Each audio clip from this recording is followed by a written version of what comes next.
नमः संस्कृताय। तो गत वीडियो में हम लोगों ने स्वर संधि के दीर्घ संधि को देखा था। दीर्घ में हम लोगों ने पढ़ा कि दो समान स्वर जब आपस में मिलते हैं, ह्रस्व हो या दीर्घ, तो दोनों मिलकर दीर्घ हो जाते हैं। दीर्घ अक वर्णों की होती है, अ, ई, उ, ऋ और लृ की। उसके बाद अब हम लोग चलेंगे गुण संधि। स्वर संधि का दूसरा जो है वह गुण संधि है, जिसको हम लोग देखेंगे।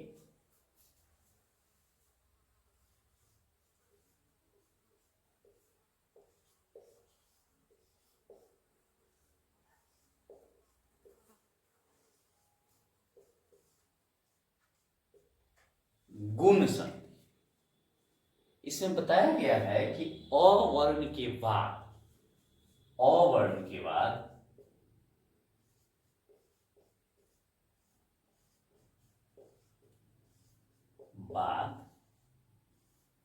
ई, उ, ऋ, संस्कृत में लृ भी होता है, आता है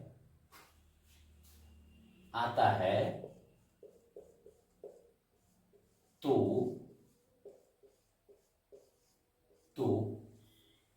अ और ई, अ और ई मिलता है तो ए होता है। अ और उ मिलेगा तो ओ होता है। अ और री मिल जाए तो अर होता है। वैसे ही अ और री का अल होता है, वैसे कहीं उसका प्रयोग नहीं मिलता है हम लोगों को, वैदिक साहित्य में ही उसका प्रयोग है।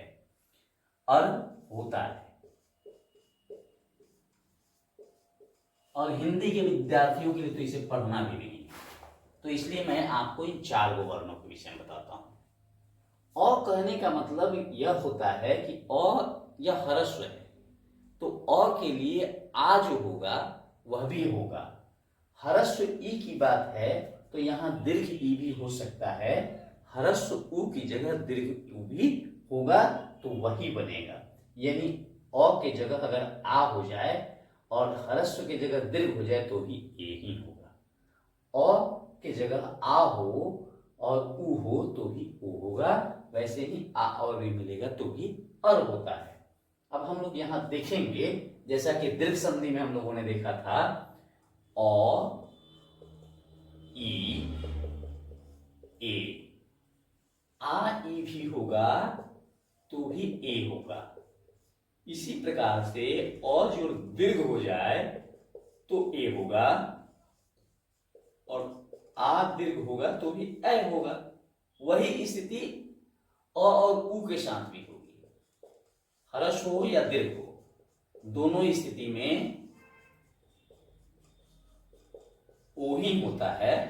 ऋ भी अगर आप बनाते हैं, अ जो ऋ हो तो भी अ अर होगा, आ तो भी अर होगा।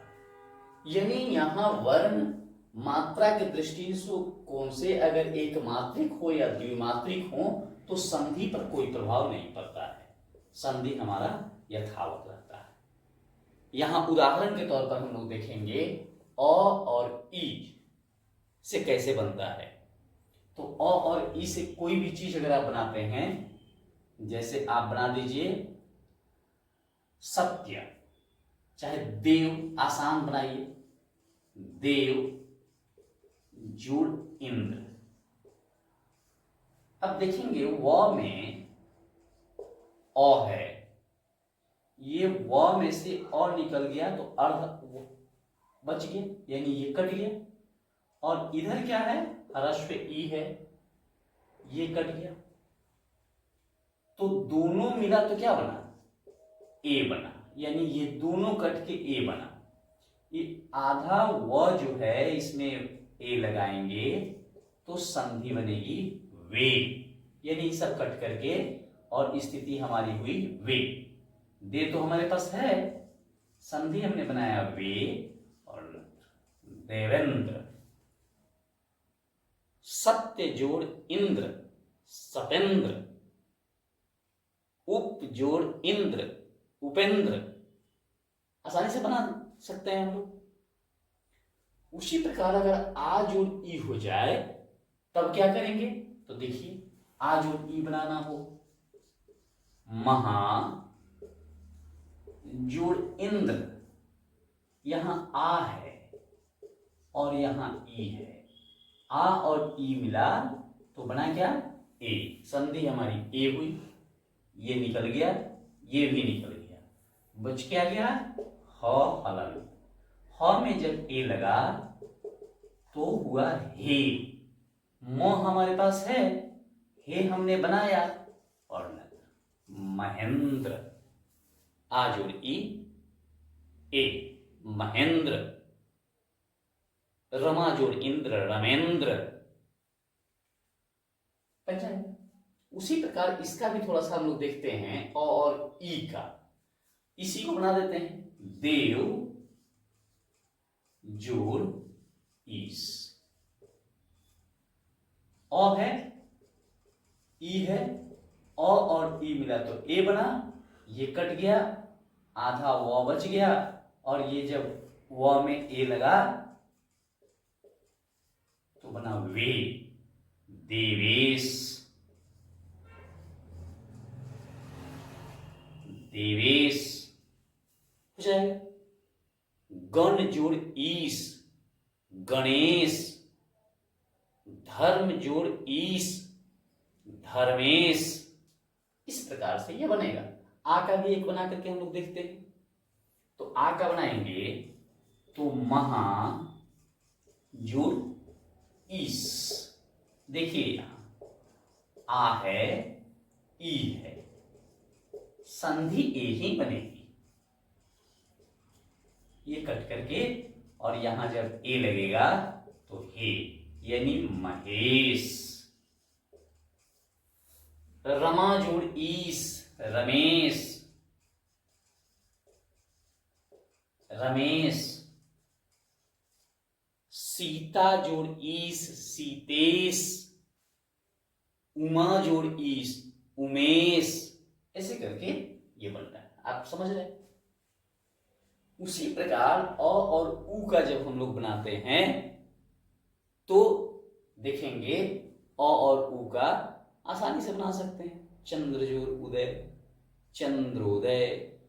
सूर्य जोड़ उदय, सूर्योदय। इसको बना दीजिए। भाग्य जोड़ उदय। यहां देखिए अ और उ बराबर ओ, ये कट गया, ये कट गया, अर्ध अ बच गया हमारे पास, और अर्ध अ में जब ओ लगा तो हो गया यो, बनेगा क्या, भाग्योदय। भाग्योदय गुण संधि। वैसे ही आ का अगर बनाते हैं आ जोड़ उ तो क्या होगा, महा। महा जोड़ उदय, आ जोड़ उ बराबर ओ, महोदय हो जाए, महोदय। तो इस प्रकार से कोई असुविधा नहीं हो रही है। आ उ का बना, महोदय हो गया। अब हम लोग अ और री का बना करके देखते हैं। तो अ और री में कैसे बनता है, यह भी बड़ा सुगम है। मैं पूर्व से बताते आ रहा हूं कि संस्कृत जो है, संस्कृत भाषा हमारी अपनी देव भाषा है, मातृभाषा है। इसलिए जिस प्रकार अपनी मां प्रिय होती है, वैसे ही अपनी भाषा, अपना देश प्रिय होता है।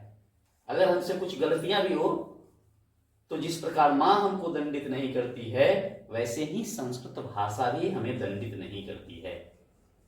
बहुत सारे विकल्प हमको देती है, जिसको हम लोग आसानी से बना लेते हैं। संस्कृत केवल समझने भर की बात है, सम्मान देने भर की बात है।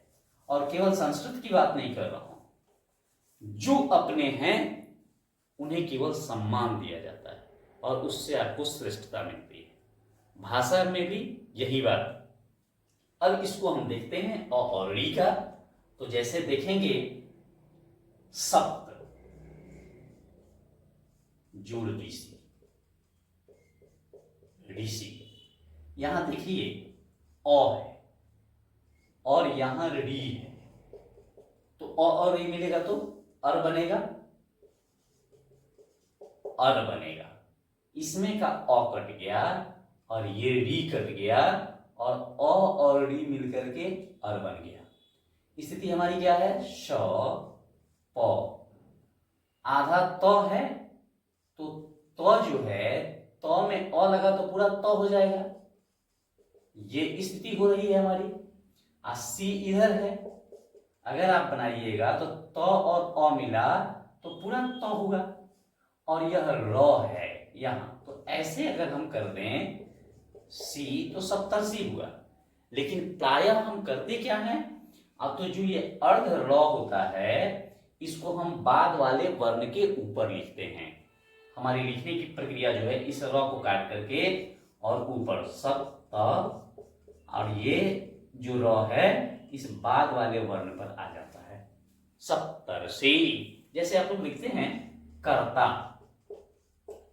तो करते हैं ना कि इस र को हम क्या करते हैं, बाद वाले वर्ण के ऊपर लिख देते हैं कर्ता। कर्म लिखते हैं तो हम क्या करते हैं, इस र को बाद वाले वर्ण पर लिख देते हैं। तो वैसे ही यह अर्ध र जो है वह बाद वाले वर्ण पर आ जाता है, तो सप्तर्षि। देव जुड़ ऋषि,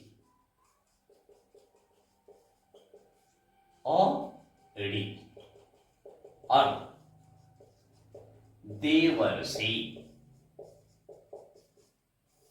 अब आ का एक बना लेंगे अंतिम रूप से, तो महा जुड़ ऋषि, महा जुड़ ऋषि। यहां आ है और यहां री है, दोनों मिलेगा तो अर बनेगा, ये कट गया, ये भी कट गया, ह हलंत बचा हमारे पास, और ह में जब अर लगेगा तो म, ह, सी, और ये अर्ध र जो है बाद पर आ जाता है, महर्षि।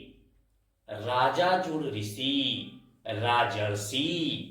तो इस प्रकार से यह गुण संधि हमारा समाप्त हुआ। इसमें अगर कहीं किसी को असुविधा है तो आप कमेंट करेंगे, तो हम पुनः इसको समझाने का प्रयास करेंगे। वैसे मेरा मानना है कि आप समझ गए होंगे। फिर हम लोग मिलते हैं अगले वीडियो में, तब तक के लिए नमो नमः, धन्यवाद।